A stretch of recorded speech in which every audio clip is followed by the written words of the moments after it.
Nagbabalita mula sa lungsod ng Carmen, Bohol. Biyernes ngayon, ika-22 ng Disyembre, taong kasalukuyan. Ako si Regine Ibanez. Ako si Lisel Umbahen. At ako naman si Cecil Gomez na maghahatid ng balitang may kalidad at maasahan. Himpilang walang kinakatigan.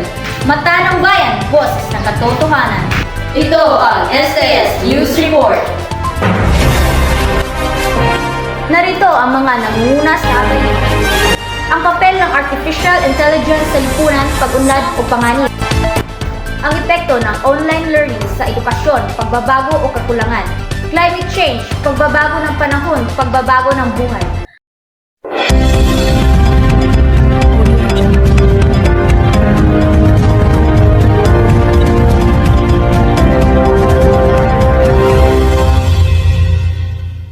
Sa kasalukuyang panahon, ang online learning ay naging pangunahing paraan ng pag-aaral sa gitna ng patuloy na banta ng COVID-19. Ngunit may mga isyong kaakibat ito na dapat nating talakayin. Ang tanong natin ngayon, ang epekto ng online learning sa edukasyon, pagbabago o kakulangan. Regine Ibanez, ibalita mo. Ayon sa mga ulat at pag-aaral, ang online learning ay nagdulot ng mga pagbabago sa paraan ng pag-aaral. Ito ay nagbibigay ng pagkakataon sa mga mag-aaral na mag-aral sa kanilang sariling tahanan at magkaroon ng mas malawak na access sa mga learning resources. Ngunit, hindi rin natin maitatatwa na may kakulangan at hamon na kaakibat ang online learning. Ang mga estudyante ay nahaharap sa mga teknikal na issue tulad ng mabagal na internet connection at kakulangan ng mga kagamitang pang-online learning.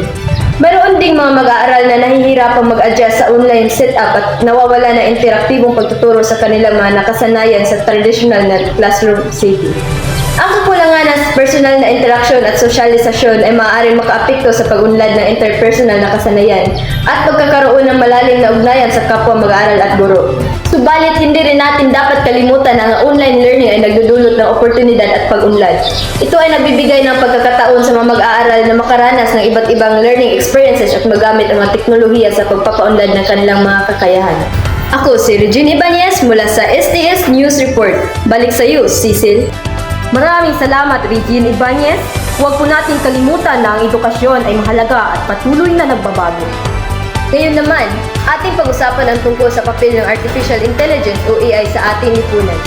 Kung ang kaakibat ba nito ay pag-unlad o panganib. Ibalita mo, Umbahen Lisel. Ang Artificial Intelligence o AI ay isang teknolohiya na nagbibigay daan sa mga computer at mga sistem na matuto at magamit ang mga datos upang magdesisyon at gumawa ng mga aksyon na kadalasang kailangan ng tao. Sa isang banda, ang Artificial Intelligence ay nagdudulot ng pag-unlad sa ating lipunan. Sa larangan ng medisina, halimbawa ang AI ay ginagamit upang makatukoy ng mga sakit at magbigay ng tamang diagnosis. Ito ay nakakatulong sa mga doktor na maging mas epektibo at mabilis sa paggamot ng mga pasyente. Bukod pa rito, ang AI ay ginagamit din sa transportasyon, edukasyon at iba pang larangan. Gayunpaman, mayroon ding mga panganib na kaakibat ang paggamit ng Artificial Intelligence. Isang malaking issue ay ang posibilidad ng pagkawala ng mga trabaho dahil sa kakayahan ng AI na gawin ang mga gawain ng mas mabilis at mas mura. Maaaring mabawasan ang mga trabahong dating ginagawa ng mga tao.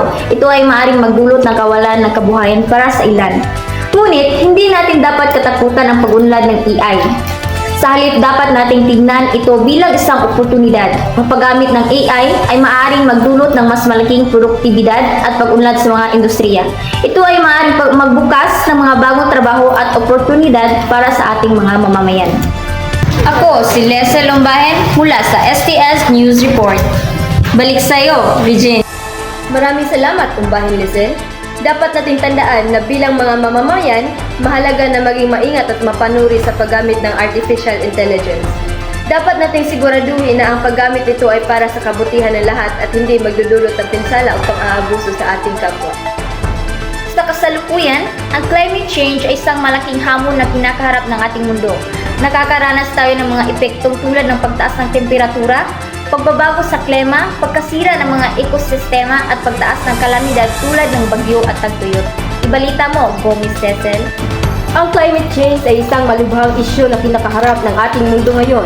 Ito ay nagdudulot ng malawakang pagbabago sa ating panahon at kapaligiran na may malalim na epekto sa ating buhay at kalagayan. Ang pagbabago ng panahon ay nagdudulot ng mas matinding mga kalamidad tulad ng malakas na bagyo, matinding tag-init, pagbaha at tagtuyot. Ito ay nagdudulot ng pinsala sa ating mga tahanan, kabuhayan at kalikasan. Ang mga komunidad at mga bansa ay nagiging mas madalas na sinalanta ng mga sakuna na nagdudulot ng pagkawasak at pagkawala ng buhay. Gayunpaman, hindi lamang sa kalikasan at kapaligiran nagkakaroon ng epekto ang climate change. Ito ay may malalim na implikasyon sa ating buhay at kabuhayan. Ang pagbabago ng panahon ay nagdudulot ng pagbabago sa ating mga industriya, agrikultura at ekonomiya. Ang mga magsasaka ay nahihirapan sa pagtanim sa pag-aani dahil sa hindi tiyak na klima at mga pagbabago sa mga panahon ng pagtatanim at pag-ulan. Ang mga negosyo at industriya ay nakakaranas sa pagkabigo at pagkawala ng kita dahil sa mga pinsalang dulot ng mga kalamidad na kaugnay sa climate change. Ako si Cecil Gomez mula sa STS News Report. Balik sa iyo, Cecil. Maraming salamat, Gomez Cecil. Ang climate change ay isang hamon na dapat nating harapin ngayon para sa ating kinabukasan. Mahalagang maging proaktibo at magsikap na maging bahagi ng pagbabago para sa ating mundo. At iyon ang nunguna sa balita mula sa STS News Report. Muli, ito si Regine Ibanez, ako si Lisel Lombahen, at ako naman si Cecil Gomez na maghahatid ng balitang di kalidad at maasahan, himpilang walang kinakatigan.